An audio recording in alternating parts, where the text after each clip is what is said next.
Dead Stick es una película que he hecho hace poco. Tiene que ver con tres objetos que me enseñó mi padre poco antes de morir. Murió hace 5 años y en ese momento, como mucha gente, me di cuenta que era una parte importante de mi vida. No era muy apegado a él, pero quería hacer una película. Pero ¿dónde empiezo? Muchos años de historia de la vida con los padres y todo eso. Muchas cosas habían pasado. El año pasado tuve la oportunidad de hacer una película por encargo de forma muy rápida. Me pidieron que lo hiciera en un mes. Normalmente dedico mucho más tiempo a mis películas. Me pregunto, ¿qué voy a hacer en un mes? Y luego recordé esos objetos y decidí hacer la película. Básicamente, la película tiene que ver un objeto en concreto. Es un palo que mi padre utilizaba para remover la pintura cuando pintaba la casa, o sus casas más bien, a lo largo de su vida. Y poco antes de morir me dijo, John, te quiero enseñar una cosa. Bueno, vamos a ver. Igual te interesa esto, me dijo. Y había cogido este palo, y había cortado con una sierra un extremo. Me lo enseñó y cuando vi el extremo podía discernir muchas capas de diferentes colores de pintura. Era una cosa increíble porque me recordó enseguida de un árbol, ¿no? Los anillos de un árbol para ver su edad. Pero esto, la historia de una vida de un hombre haciendo una cosa determinada. Siempre había pintado su casa. Lo interesante para mí es cuando a la mitad del palo vi color tipo mandarina, naranja clara, y pensé, uy, este es el color del pasillo de la casa donde vivía a mediados de los años 60.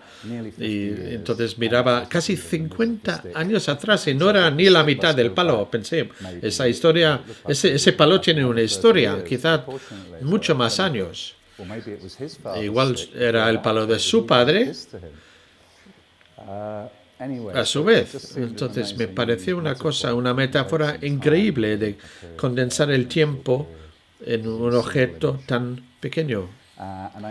Y acabé haciendo la película que da la impresión inicialmente que utiliza un plano corto extremo al comienzo. Se ve la imagen, un cuadro abstracto, no se reconoce como una representación de nada, ¿no?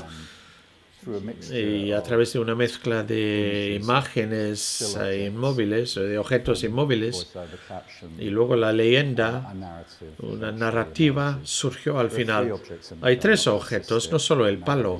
Otro es una taza que utilizaba para mezclar la pintura, pero tiene varias capas de pintura. Parece blanco desde fuera. Una taza de té tiene una pared muy fina y una pequeña muesca ahí. Y cuando decidí hacer la película, dije que igual voy a romper la taza para ver lo que tiene dentro. Luego pensé, no, eso es demasiado volante porque hay que ver exactamente lo que podemos imaginar. Entonces, yo creía que dejándolo tal cual podía revelar muchas cosas, sugerir más que demostrar. Una cosa de la película está compuesta enteramente de imágenes de objetos estáticos. No hay movimiento. Hay una especie de movimiento en la banda sonora. Es una mezcla de pequeños fragmentos de canciones. Mi padre cantaba mucho. Y también los sonidos asociados con los objetos, como remover el té en una taza, por ejemplo.